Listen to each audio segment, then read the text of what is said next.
సరిహద్దులో పాకిస్తాన్ కాల్పులకు దీటుగా సమాధానమిస్తోంది భారత్. పదే పదే కాల్పుల విరమణ ఒప్పందాన్ని ఉల్లంఘిస్తోన్న పాక్ రేంజర్ల భరతం పట్టారు బీఎస్ఎఫ్ జవాన్లు.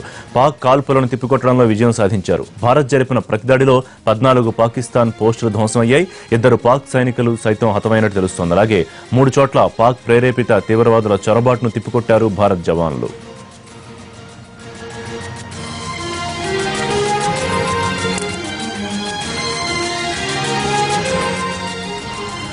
సరిహద్దు పొడవునా గల జనావాసాలను టార్గెట్ చేస్తోంది పాకిస్తాన్. భారీగా మోర్టార్లను ప్రయోగించడంతో పాటు మెషిన్ గన్లతో కాల్పులు జరుపుతోంది. దీంతో నిన్న ఒక్కరోజే 8 మంది భారత్ పౌరులు మృత్యువాత పడ్డారు.